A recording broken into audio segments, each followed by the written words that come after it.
seen the cat? Don't inhale the cat. Midna doesn't have any copy abilities. Put her down. Don't do it. Don't.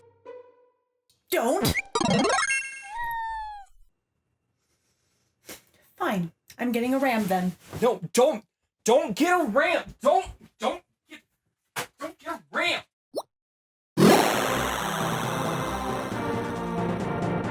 Hello everyone and welcome to another episode of that Cybert channel. I'm Dan Cybert and I freaking love Kirby Super Stars more than a grown man probably should. So let's talk about that. Kirby Super Star was released on March 21st, 1996 in North America for the Super Nintendo. Kirby Super Star was the fourth Kirby outing if you exclude any of the games where Kirby is a ball of some sort. Kirby Super Star from the very beginning was built to be something completely different. The director of the game, Masahiro Sakurai, said, "I had three pillars in mind. One was two-player cooperative gameplay, and another was including actions similar to those in fighting games. The third was an omnibus format." What he means by omnibus, for those who are too lazy to Google it, is a volume containing several novels, which means the game was actually a collection of stories rather than one game with one story. The other pillars would help shape the game to act more like a side-scrolling brawler than a platformer, and would help encourage cooperative play over solo play. Not that it's impossible to play solo, but it's a bit more fun with a friend. The game was incredibly well received, selling 1 million copies in Japan, and is heralded by many as the best game in the series. I'm probably one of those people. Have I mentioned how much I love this game? If my childhood could be compressed down into a single cartridge, then Kirby Super Star would be it. This game was easily the most played game in our house, and my brothers and I basically know it like the back of our hand. Oh, that's new. So with Kirby Star Allies being released the day after this video comes out, and the fact that Nintendo won't send me an early copy, Nintendo please love me, I figured I'd cover one of my favorite games of all time. So let's dive in.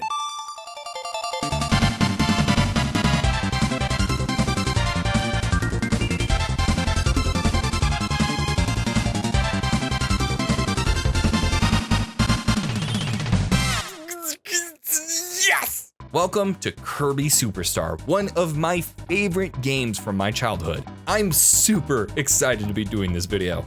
Let's jump on in, select our file, and take a look at what the game has to offer. First, I love the presentation of this. The various stories, which is how we'll be referring to the various games in this pack, are all hung up on a bulletin board like the local events board in a Starbucks that you never look at. It might not be the most aesthetically pleasing design, but in my opinion, it fits the game well. Here on the main menu, we have a variety of different stories we'll be playing: Spring Breeze, Dynablade, Great Cave Offensive, Revenge of Meta Knight, Milky Way Wishes, and The Arena. The last three stories are blocked off to us now, but we'll unlock them as we play. We also have three mini-games: Gourmet Race, Megaton Punch, and Samurai Kirby. Gourmet Race is technically more like one of the stories, as you need to win for completion's sake, but it's just racing, so into the minigame bin you go! Well, no better place to start than the beginning with Spring Breeze. I figured it's first because it's in the top left corner, and usually you read from like left to right and top. Okay, honestly, you could start wherever you want, but Spring Breeze sets this all up the best.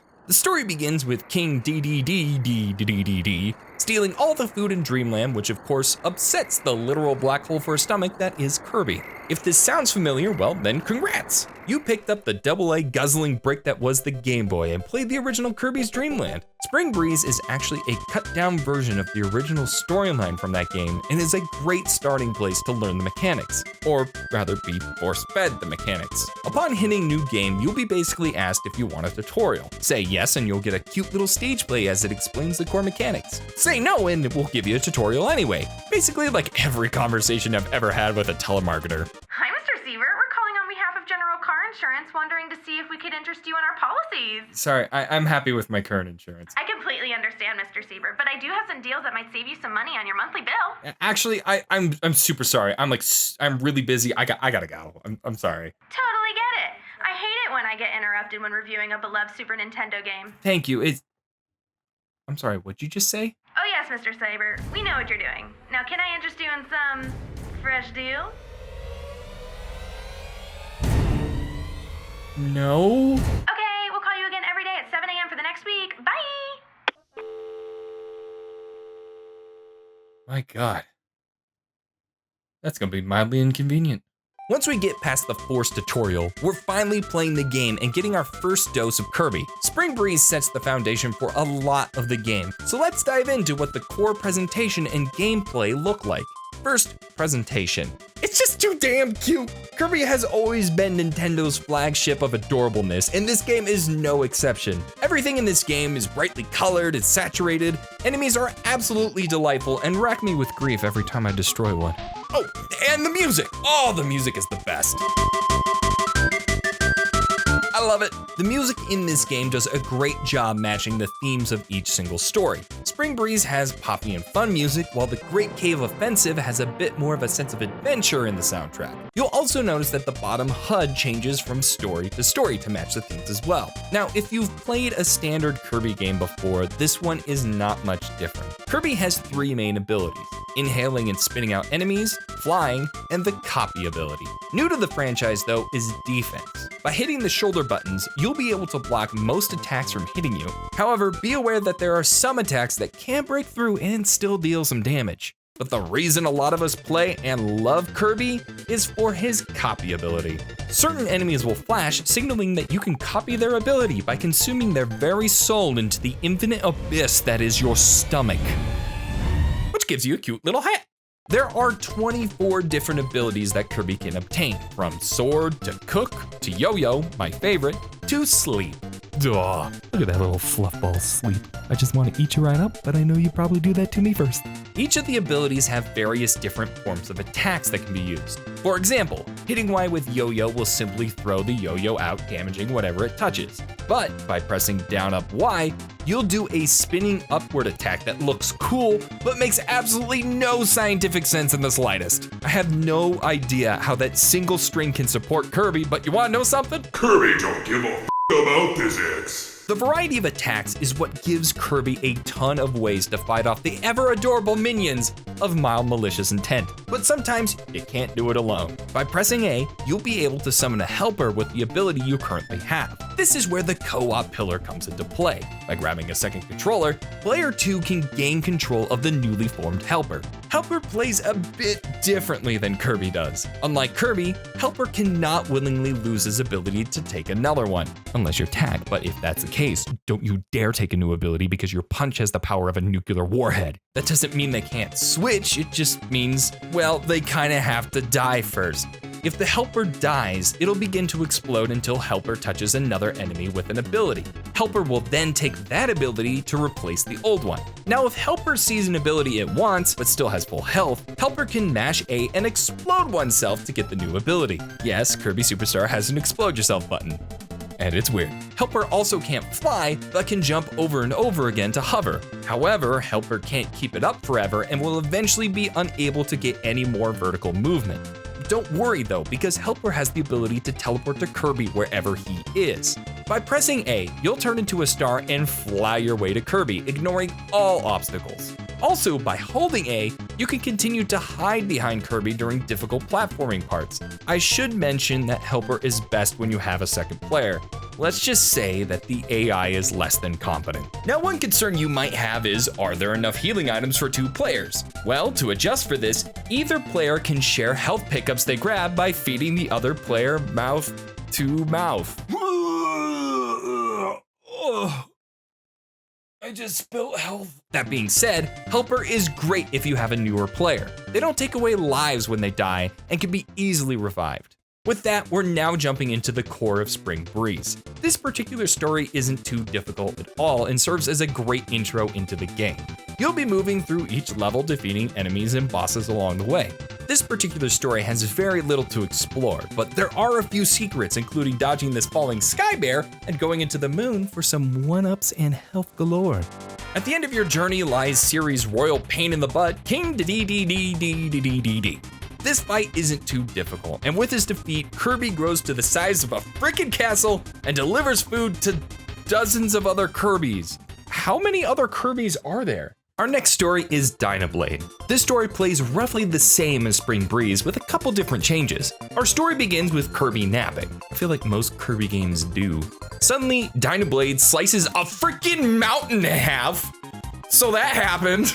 Woken from his nap, Kirby decides to go calm the bird by beating the hell out of it. This game is simple, much like Spring Breeze, but now with the inclusion of a world map. Whoa, my retinas. Unlike Spring Breeze, you'll actually be able to return back to levels you've completed to replay for fun or search for missed secrets. That's right, Dynablade actually has a few hidden switches that will open up 2 secret stages. Here, you'll be able to pick out any ability the game has to offer, except for the single-use ones. This introduces copy essences. These are abilities that can be found on pedestals around Popstar. They'll overwrite whatever ability you currently have with the new one, and even helpers can use them, which is quite neat. After you beat a stage, you'll drop into a cannon where you'll be blasting off for extra points or 1-ups. Simply wait until the gauge is full and fire away. Hitting the 1 sign will net you 3 1-ups and the murder of dozens of cute enemies. After fighting through each level, you'll arrive at Dynablade's mountain, where you'll go toe to claw with Dyna herself. Dyna is a bit trickier than King Dedede, but her moves are still easy enough to read. After defeating her, Kirby steals her babies, which he then raises the birds on his own and gives them back. What is going on? Okay, let's move on.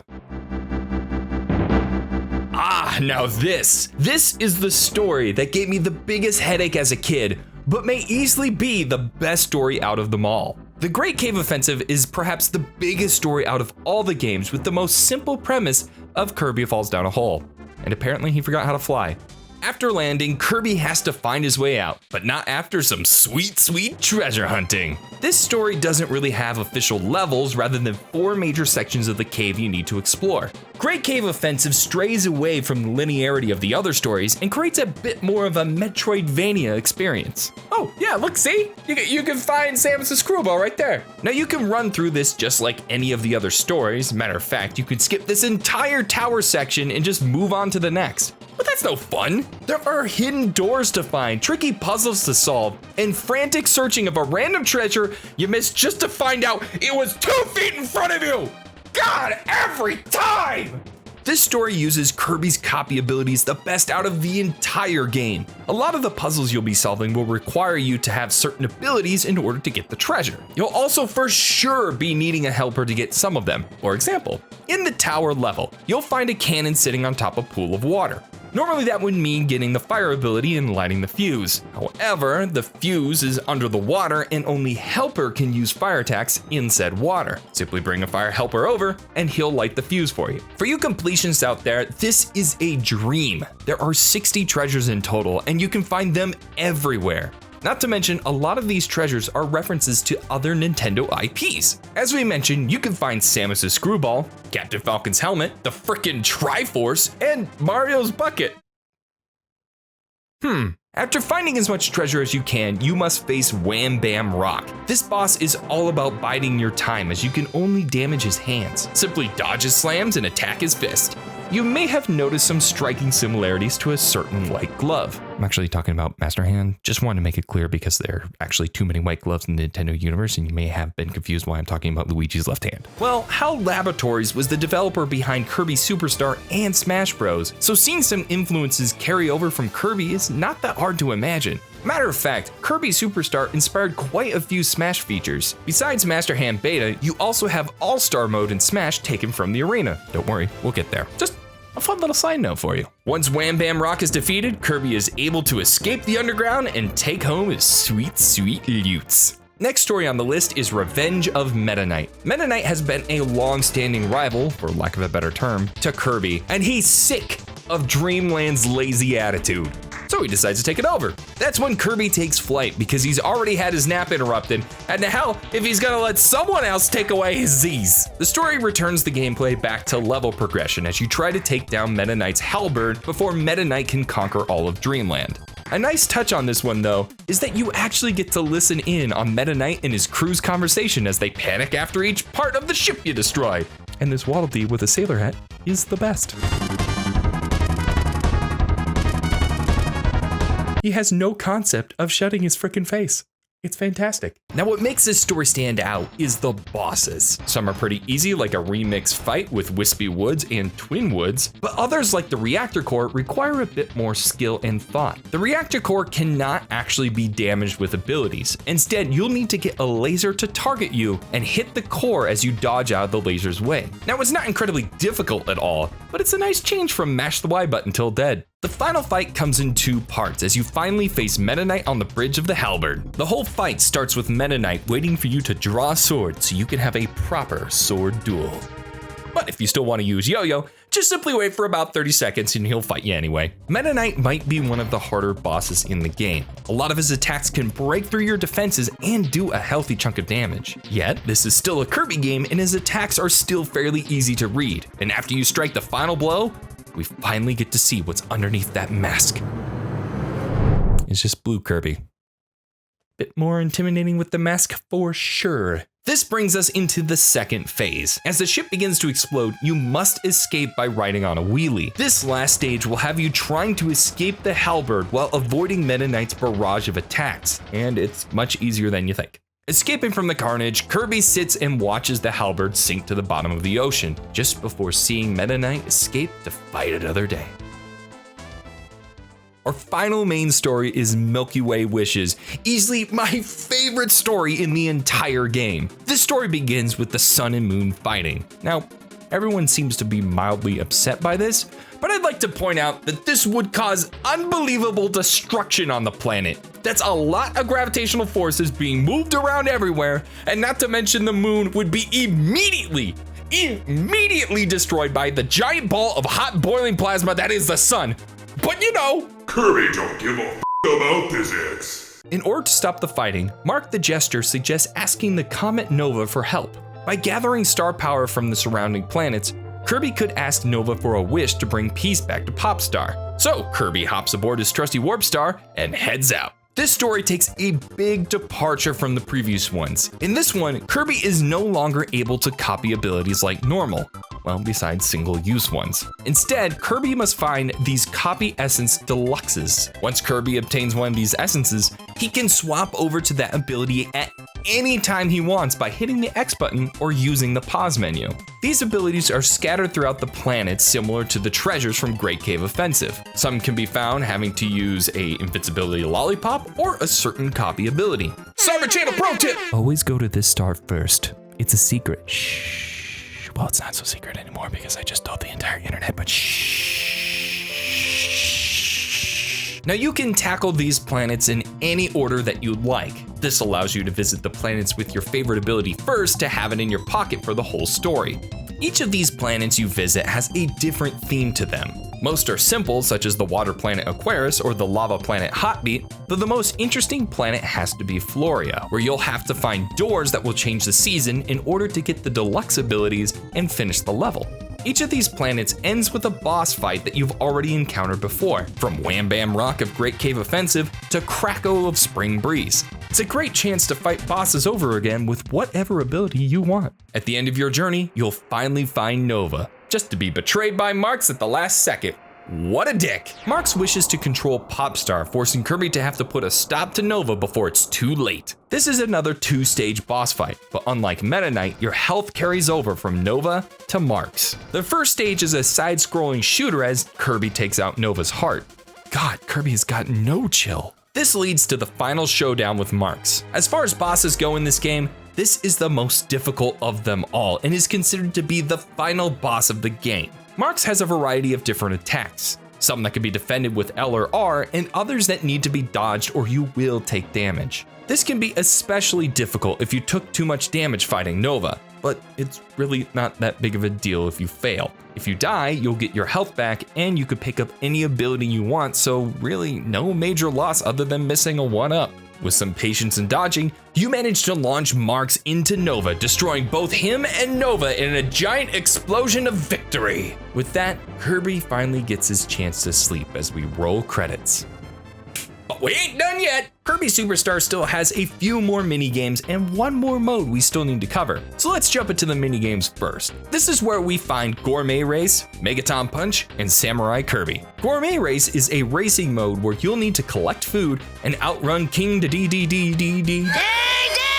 There isn't much to say here. Outrun DDD and grab as much food as possible. There are a total of 3 different tracks, each with varying difficulty, but are still fairly easy to handle. Megaton Punch is next, and in this game, you'll be going head to head with either the computer or a friend in a competition of strength. And when I mean strength, I mean timing. And when I say timing, I mean pressing the button at the right time. When the match begins, you'll have to hit the attack button at the right time to fill up this power bar, match these crosshairs, and get the ball in the circle. With each well-timed press, you'll gain the power to break through these bricks. And the whole damn planet Kirby, by God, you live there! Finally, we have Samurai Kirby. This game is also head-to-head against a CPU or another player as you enter a good old anime showdown. After a small intro, both players will wait for a cue to hit the attack button. This cue can happen at any time, so you must stay alert or you'll be slain where you stand. Or bopped in Wheelie's case. For you going against CPU, just know that Expert is complete BS. I'm not sure how anyone can react that fast. You totally can react that fast, and you're writing in the comments below how much I suck. Okay, cool. Now we still have just one more adventure left to do. After finishing Milky Way Wishes, the arena is unlocked in the bottom of our menu. If you've played Smash Bros. All-Star mode at all, this is where it all came from, as we mentioned before. The arena is a boss rush style mode where you'll be facing off against every single boss.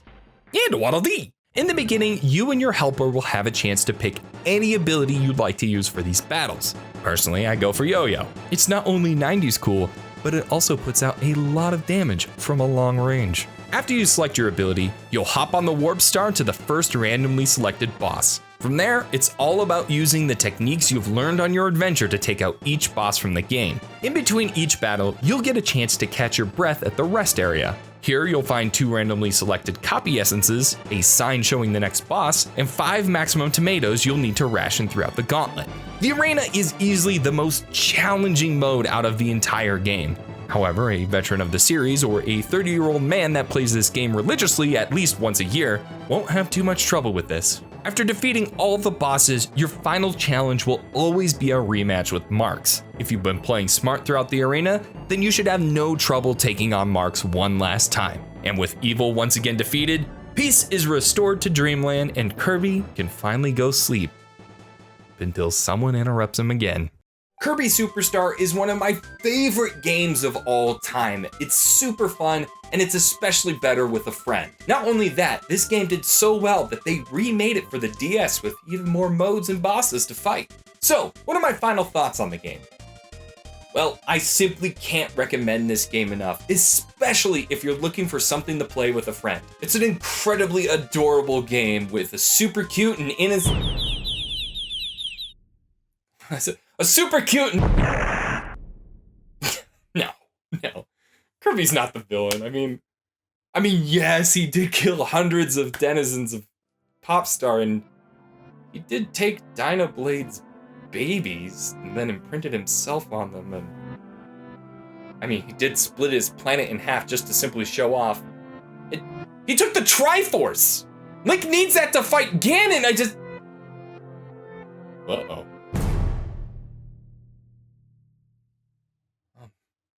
I'm Dan Cybert, and until next time... There's not gonna be a next time, tell me. Kirby is a vote! Oh God! Thank you everyone for watching, and a special thanks to Bran of Kabam, Alyssa Be Crazy, Elizabeth Mello, and all my Patreon patrons. If you'd like to help the channel grow, hit that link right there on screen. We got another video for you right there, and until next time, Cybert out.